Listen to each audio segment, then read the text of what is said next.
Përshëndetje, mirë se erdhët në kanalin tonë të YouTube, Gjeni e Gjuli, unë jam Gjeni. Unë jam gati, kjo është luku im. Nejse, bluzët bardhë jeans. Po është kam atlete. Edhe jam gati, sepse sot është dita ime pushim. Nuk punoj nga asnjëherë nga restorantet dhe në ditë pushim, çfarë bëjmë?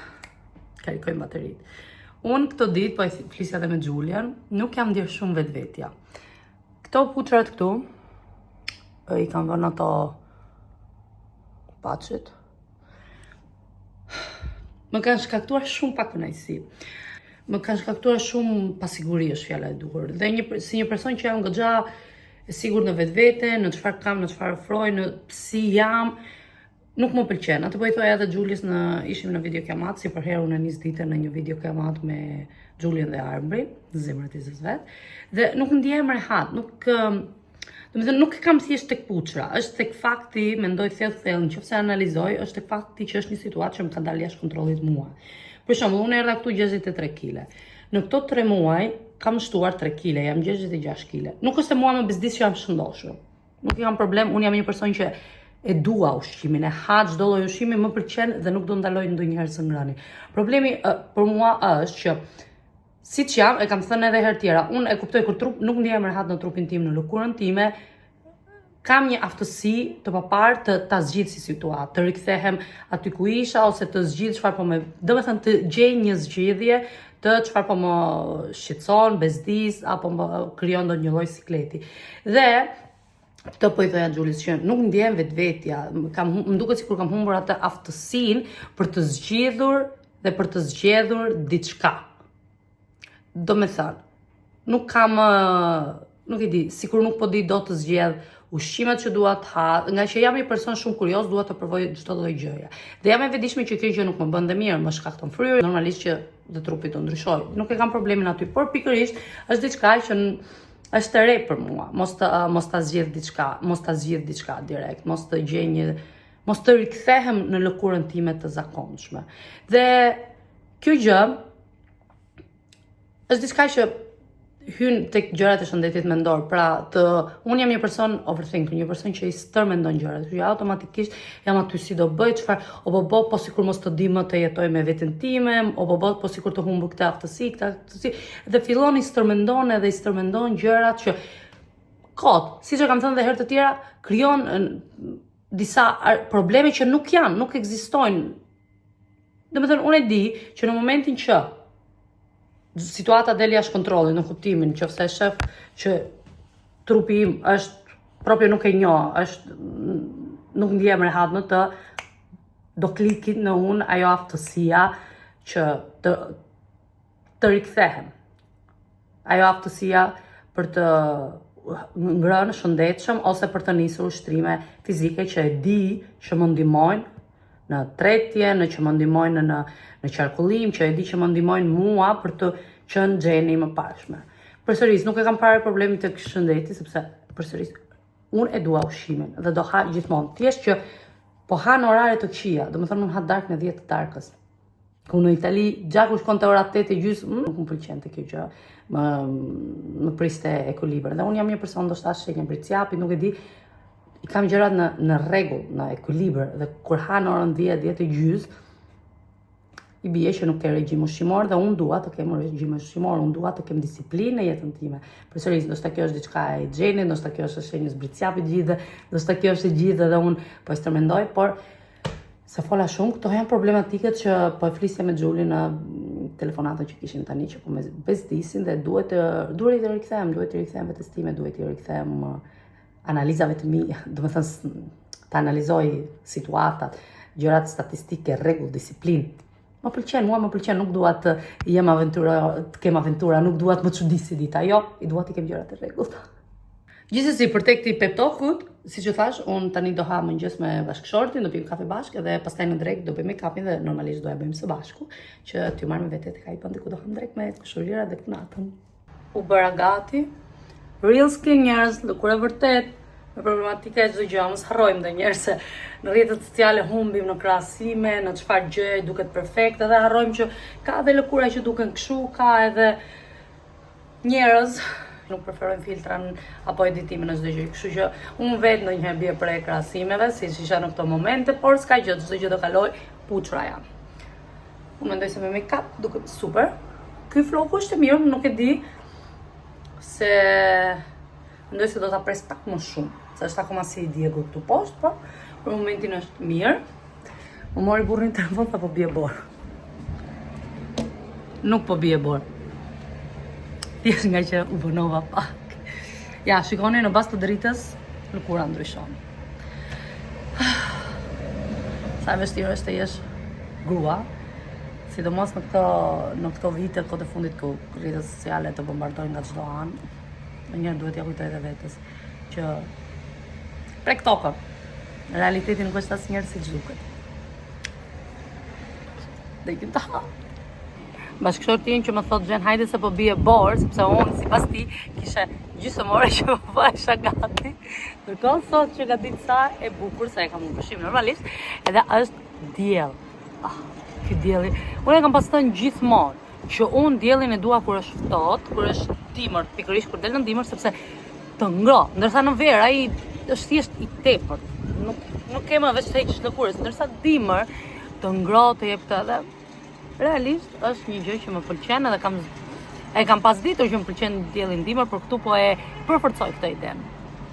Sot jam në humor tim të mirë dhe pak nga pak, siç u thash, më mjafton të një pep talk me motrën time që të rigjej atë energjinë time të brendshme, atë aftësinë për të zgjidhur situatat, për të gjendur në lëkurën time, për të pëlqyer veten përsëri, sepse gjithë kemi ato momentet ku nuk na pëlqen vetja, gjithë kemi ato momentet ku shihemi në pasqyrë dhe ajo çfarë reflektimi ndonjëherë nuk është ai që duam, qoftë sepse nuk kemi në psikologjinë me duhur në atë moment, qoftë për arsye të ndryshme, në kjo gjë ndodh dhe është e rëndësishme të rrethojmë nga njerëz që na kujtojnë cila është vlera jonë, cili jemi ne realisht, kështu që pep talku me Julian dhe me kushuriren herën e dytë funksionoi, jam realisht në një humor shumë të mirë. Tani edhe duke e parë veten në pasqyrë po e shifja, isha thash, sa e bukur jam, sa e lumtur jam.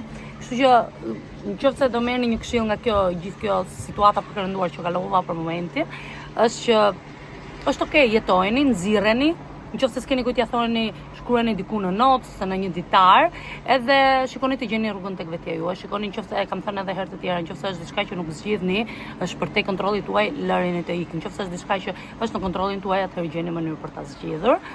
Edhe pranojeni që gjithë kemi ditë ku nuk na pëlqen vetja ose nuk na pëlqen ambienti rreth nesh, puna, jeta, si ndodhin, si rrjedhin gjërat, kështu që është okay. Jeta është e bukur pikërisht sepse është kështu, por e rëndësishme është të dimë të dalim triumfues me veten tonë, kam thënë gjithmonë, përderisa jemi në rregull me veten tonë e me të qetë, me veten tonë çdo gjë tjetër vjen vetë. Unë po pres kunatën vit më marri dhe me gjithë këtë diell po e shijoj këtu, përfitoj të marr edhe një herë Julian të shoha ka fjetur arbri dhe jeta është bukur përsëri. Do të them diçka që këtu po i shikoj tani, shtëpitë në Angli janë të lezetshme, por nuk më pëlqen që janë gjithë si me tulla të kuqe kështu. Kam parë disa shtëpi që nga jashtë janë bardha dhe ato janë me vërtet lezetshme. Ne për momentin jetojmë në apartament i cili është realisht shumë i madh, 3 dhoma gjumi, një dhomë rezervë, është realisht shumë i madh, por kur të blejmë shtëpi përdhese, do më pëlqente që jona të jetë e bardhë nga jashtë. Nuk e di. Se kështu nuk më pëlqen. Realisht shtëpi tipike angleze nuk më pëlqejnë. Atëherë, po cacciare piena, caprese. Vediamo. Cacciare piena. Sa po erdha në shtëpi dhe bashkëshortim kisha bler gjëra për restorantin dhe kisha bler disa gjëra për në shtëpi. Gatime domethënë. Ju tregoj. Okej, tregoj me kamerën.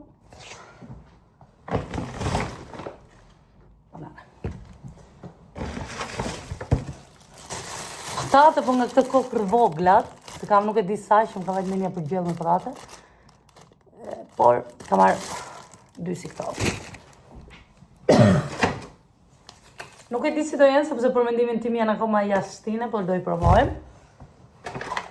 Pjeshk. salat.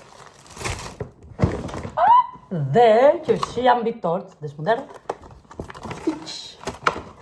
Zi po pres të provoj, jam që jam të provoj këtu si kuar. Mbrëma nga misra, ishin si tëmbël, më përqyen.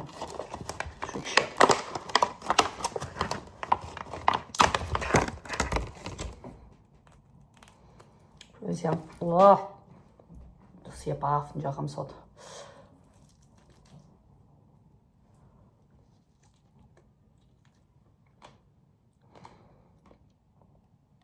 Nuk që nga në keq. Okej, unë në Shqipëri, kur i marrë nga pema i ha direkt me lëkurë, për lëkurë nuk ka haka që ka shumë.